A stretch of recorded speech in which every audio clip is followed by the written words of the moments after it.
ఇదేంటో చెప్పండి. ఇది గోదావరికి తెలుస్తుంది. గోదావరికి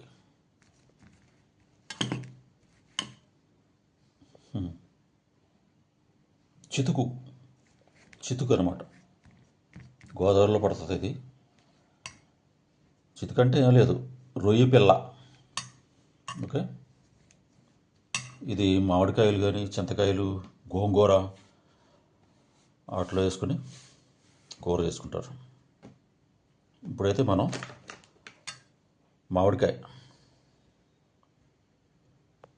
మామిడికాయతో చేద్దాం. సరేనా? ఓకే. ఈ చితుకు 3 సార్లు బాగా కడుక్కున్నాను. డస్ట్ ఉంటుందన్నమాట, జాగ్రత్తగా కడుక్కోవాలి. కడుక్కున్న తర్వాత ఇప్పుడు లైట్గా ఫ్రై చేసుకుందాం, పచ్చివాసన పోవడానికి. ఓకే, నూనె వేసి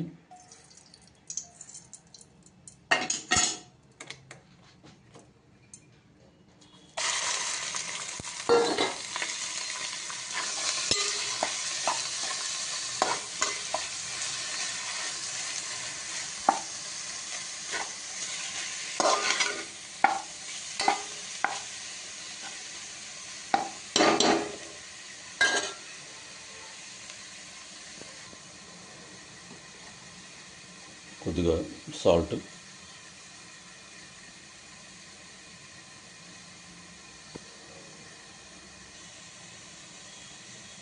కొంచెం పసుపు,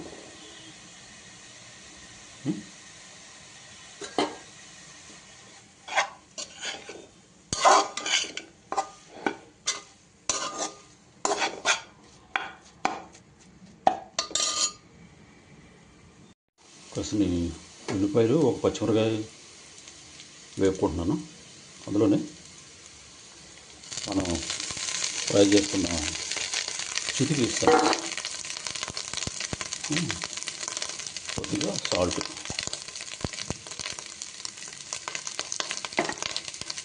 కొంచెం పసుపు, కారం,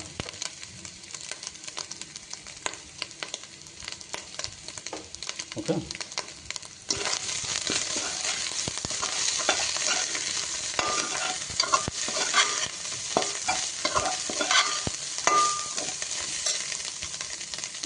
మామిడికాయ తురుముకున్నాను, ఇది కూడా వేసేస్తున్నాను.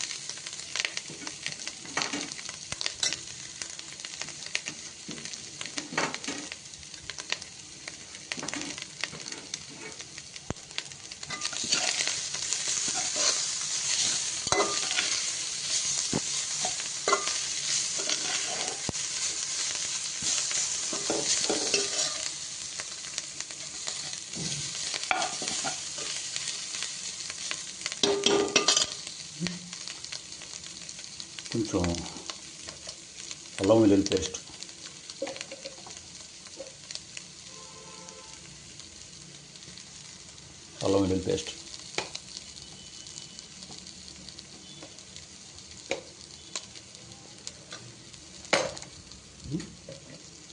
కొంచెం ధనియాల పొడి,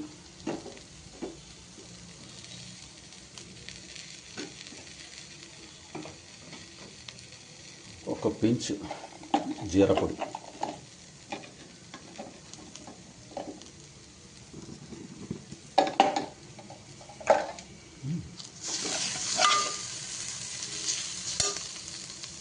ఒక రవ్వ మెంతి పొడి,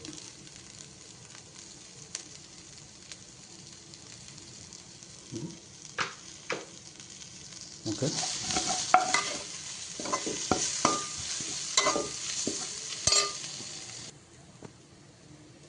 ఇప్పుడు ఒక గ్లాసు నీళ్ళు పోసుకున్నాను, మగ్గనిద్దాం. ఓకే, మామిడికాయ పులుపు ఆ చితుక్కి పట్టాలి. మూత పెట్టేసి ఇలా మగ్గనిద్దాం కాసేపు. చితుకు మామిడికాయ మగ్గింది. ఒక పించు గరం మసాలా వేద్దాం. అండ్ కాస్త కరివేపాకు, కొత్తిమీర.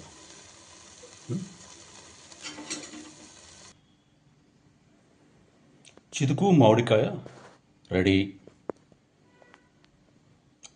చూడుతుంటే నేను నోరూరిపోతుంది కదా. మరి మీరు ఎప్పుడైనా ఇది మా గోదావరి జిల్లాలోనే దొరుకుద్ది చితుకు. మీరు వస్తే ఎప్పుడైనా మీకు వండి పెడతాం. ఓకే. సంక్రాంతికి వస్తూ ఉంటారు పండక్కి అందరూను. దేశంలో అన్ని మూలల నుంచి వస్తారు మా గోదావరి జిల్లాలకి. అయితే హడావుడి అయిపోద్ది, మీకు హోటల్స్ దొరకవు, ఉండడానికి చాలా కష్టం. మేము బిజీలో ఉంటాం, ఎంతమందిని చూడగలం. శీతాకాలంలో రండి, ఈ వేసవకాలంలో కూడా వద్దు. ఈ ఎండలకి మీరు బాగా మాగిపోతారు అగ్నికెలల్లో. శీతాకాలం లాంటి సీజన్లో వస్తే మీకు ఈ టేస్ట్లన్నీ మీకు చేసి చూపిస్తాం. గోదావరి వాళ్ళకి ఒక నానుడు ఉంది కదా,